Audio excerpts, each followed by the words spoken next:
Sullivan. I'm a former IRS agent and teaching instructor with the IRS.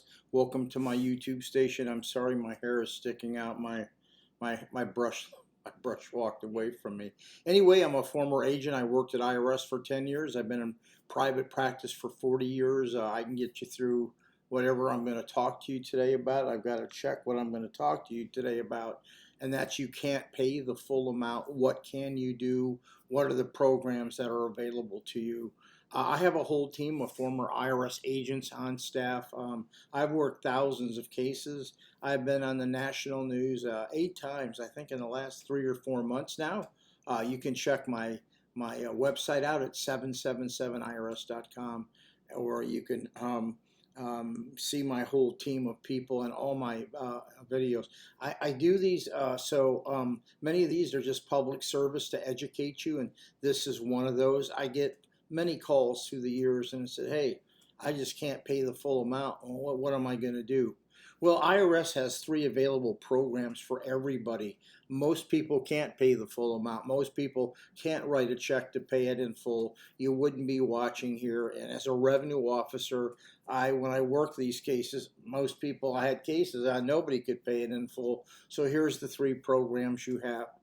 IRS pretty much wants to know where you stand. So how do they evaluate you? They ask for a financial statement. You're usually going to only fill 1 or 2 out. The 433F financial statement is used by the service center. The 433A is used by the revenue officers. Most of you listening, if an RO isn't working your case, you're going to be at the service center and you're going to be using the 433F. IRS evaluates that. Sometimes they want the pay stub and the bank signature cards just to make sure you're telling the truth. That's a really good idea. And here's the 3 programs.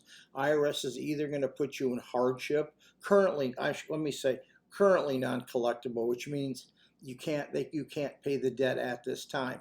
IRS will review your case at a later time, but it means currently non-collectible. They look at your financial statement, they look at your income and expenses and say, man, you can't pay it in full, so they put you in currently non-collectible. You don't hear from IRS for a couple years. Your penalties and interest run. Don't get your refund snagged if you don't want to adjust your W-4. It's a golden tip. You won't get it snagged. Some of you may have enough income to make a payment. IRS will put you into a payment, an installment payment. There's different types of payment programs. The third thing you can do is file for an offer and compromise to settle your tax debt.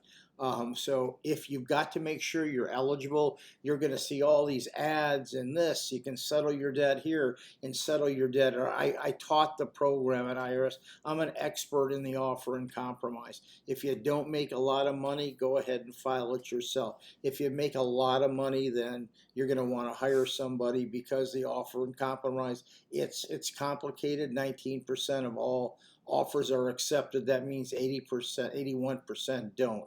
The 81% probably didn't have representation. I'm not saying that representation is going to get your offer and compromise accepted, but you need to get your financial statement to somebody who knows what they're doing, and that's me. Give me a subscription if you would. There's 3 programs. Make sure all your tax returns are filed, always, and make sure you stay current on your taxes. IRS will always work with you. Call me if you need me. My number's below. I'm always available. I always answer the phone myself, and you can set up a calendar appointment with Peter. We're both excellent. Thank you for the subscription.